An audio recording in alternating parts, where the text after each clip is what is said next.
In the beginning, God created the heavens and the earth, the sea, and all that is in them. And since the dawn of creation, God's attributes are seen and known by all. As a building requires a builder, creation demands a creator. And as an outstanding design points to a gifted designer, our amazing universe reveals the glory of an awesome creator. God's wonders surround us, and these marvels reveal much about our creator. Through creation we glimpse his power and wisdom, his majesty and care. Creation is speaking to those who will listen. I'm Dr. John Whitcomb. Join us now as we explore the message of creation, conscience, and the glory of God.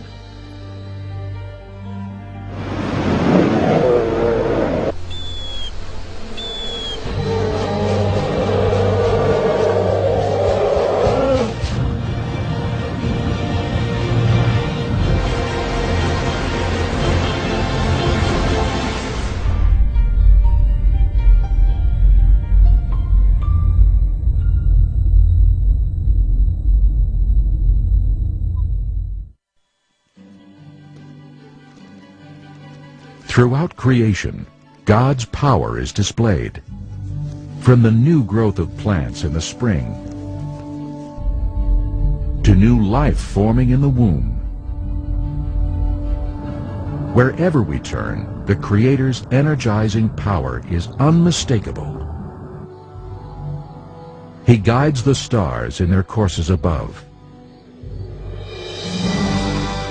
He formed the majestic mountains. He maintains the beneficial seasons. And in his hand is the life of every living thing.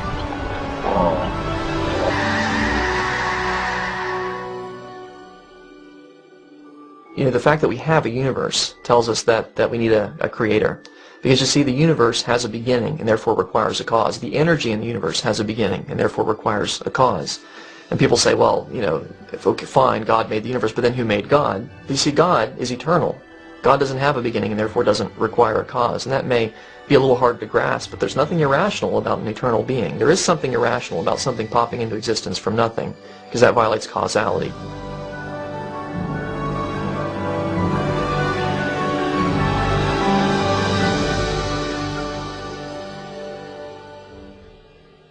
You know, a famous evolutionist was once asked, where did the Big Bang come from? And he said simply, if somebody ever asks you where mass energy came from, just ask them where God came from.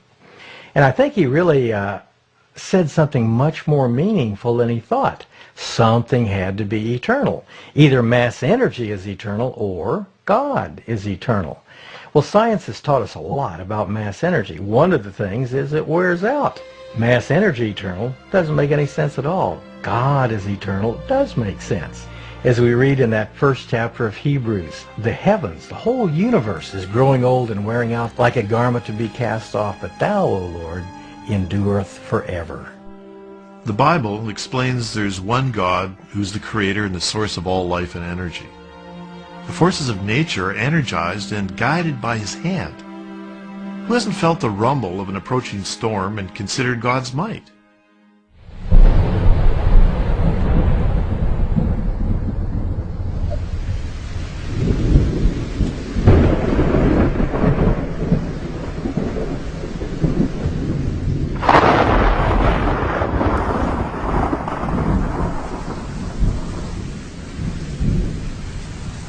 Thunderstorms are an amazing display of the Creator's might. An average thunderstorm pours down several 100 million gallons of water, equivalent to the amount of water that flows over Niagara Falls every 6 minutes. The same storm releases 10 million kilowatt hours of energy, equivalent to a 20-kiloton nuclear warhead. And large, severe thunderstorms can be 10 or even 100 times more energetic. At any given moment, hundreds of storms are occurring somewhere around the world. This amounts to about 16 million thunderstorms each year.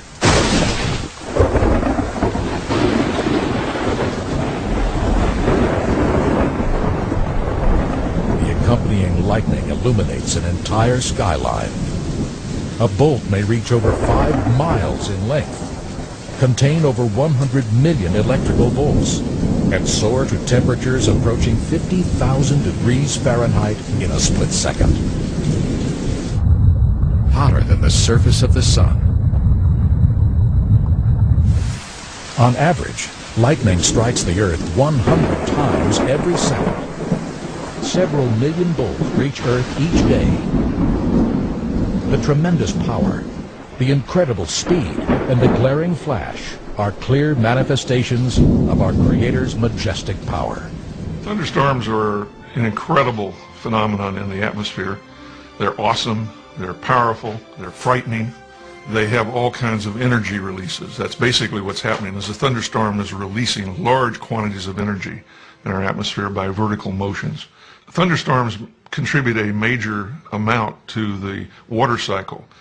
The hydrologic cycle, water is evaporated from the oceans, the vapors drifted over the continents, and then it falls as rain, and then flows back into the sea. Thunderstorms are a major part of that cycle, where it converts that water vapor back into liquid water, or rain falls to the earth. Lightning and thunderstorms in Scripture are often used as a symbol of God's wrath against rebellious people.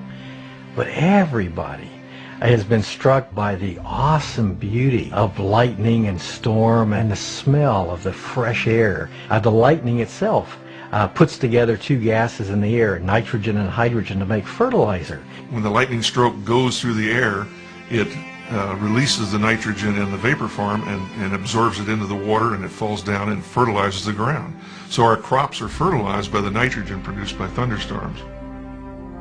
4,000 years ago, Job pondered the Almighty's display with these words: He binds up the water in his thick clouds, yet the clouds are not broken under it.